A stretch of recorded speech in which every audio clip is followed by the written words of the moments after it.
ফিলিস্তিনের যদি মানুষ স্বাধীন না হতে পারে তাহলে আমরা বিশ্বে কেউই স্বাধীন হব না, আমরা কেউই মুক্ত থাকবো না। কারণ ফিলিস্তিন এই কারণে আমি বিশেষ করে আসছি, এখানে প্রতিটা ছবি মানে প্রতিটা আর্টে যে কথাটা আমার কাছে একটা জিনিস দেখছেন যে সাবর মানে ধৈর্য। আপনি চিন্তা করেন 70-75 বছর ধরে তারা ধৈর্য ধরে বসে আছে। আমরা যে এখানে অন্যায়ের বিরুদ্ধে আন্দোলন করি তখন ফিলিস্তিনের মানুষের এই আন্দোলন আমাদেরকে উৎসাহ যোগায়, প্রেরণা দেয়। কিন্তু আমরা যদি আবার ফিলিস্তিনের পাশে না থাকি তাহলে আমাদেরকে কেউ ক্ষমা করবে না। এ বিষয়ে আমি মনে করি যে ফিলিস্তিনের মানুষের প্রতি সারা বিশ্বে তারা ছড়িয়ে আছে। বাংলাদেশ থেকে আমরা যেন তাদেরকে আরও বেশি সহায়তা দিতে পারি, আরও বেশি শ্রদ্ধা জানাতে পারি এবং তাদের যারা মারা গেছে, যারা শহীদ হয়েছে তাদের প্রতি আত্মার শান্তি কামনা করছে। আর আপনি দেখেন ফিলিস্তিনের জনগণের মধ্যে এখন বেশিরভাগ তো মানে বাচ্চা, ওরা এই বাচ্চা বয়স থেকেই সংগ্রাম করছে, নারীরা সেখানে কিন্তু সংগ্রাম করছে এবং এই সংগ্রামটা তাদের জীবনের মধ্যে মিশে আছে। তো এখানে থেকে আমার কাছে আমি ফিলিস্তিনের ব্যাপারে আমি শুধুমাত্র এমনি বলার পক্ষ না যে আমি ফিলিস্তিনের সংগ্রামের সাথে আছি, আমার ভিতর থেকে একটা কান্না জেগে ওঠে যেটাকে আমি প্রতিবাদী কান্না হিসেবে দেখতে চাই। আমার মনে পড়ে যে আমার সারাটাক্ষণ মনে হচ্ছিল যে এইভাবে প্যালেস্টাইনের ছেলেমেয়েরা প্যালেস্টাইনে মারা যাচ্ছে।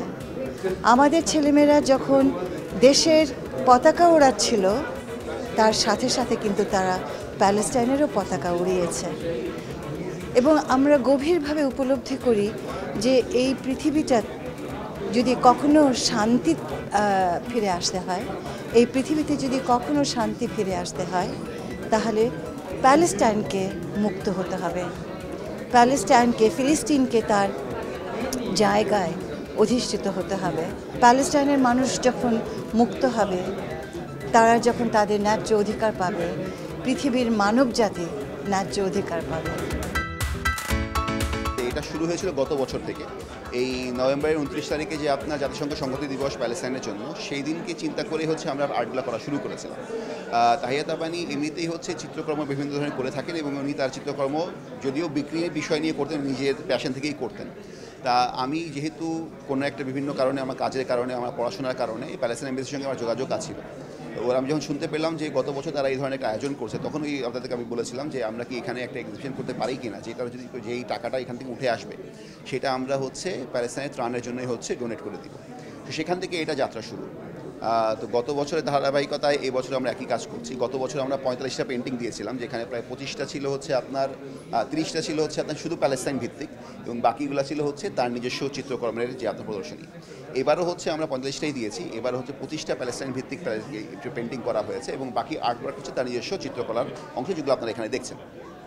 এর বাইরে হচ্ছে আমরা এই বছর নতুন জিনিস যোগ করেছি, আমরা একটা বইয়ের আয়োজন করছি ইনশাআল্লাহ, যেখানে আমরা প্রায় 25টা চ্যাপ্টার বা 25টা কন্ট্রিবিউশন অনুদান পাবো হচ্ছে আমরা চ্যাপ্টার ভিত্তিক। এটা বিভিন্ন দেশ থেকে আসে, আফ্রিকা, স্পেন, ইউএস, অনেক জায়গা থেকে লোকজন এই চ্যাপ্টারগুলো পাঠাবে। এই পুরো বইয়ের মুখ্য বিষয়টা হচ্ছে জেনোসাইড লাইফ। সো এটা হচ্ছে এই বছর আমরা নতুন এক্সটেনশন অ্যাড করেছি।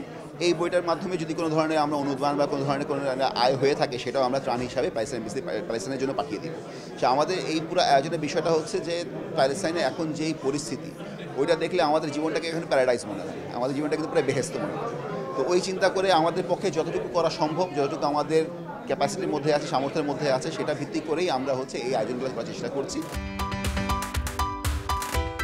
From even before the independent day, and they know what difficulties mean, and they know that there is a price for freedom they have to pay. They did pay it in the past, they continue to pay, and today it's time for them to enjoy that freedom.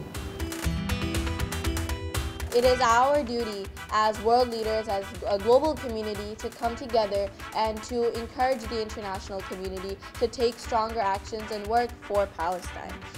And since many of the UN officials are present here today, I just wanted to state that I know that it's pretty evident that the 17 SDGs that were stated and set out by the United Nations, they are not being implemented in Palestine, and the Palestinian people, or children especially, are not getting these.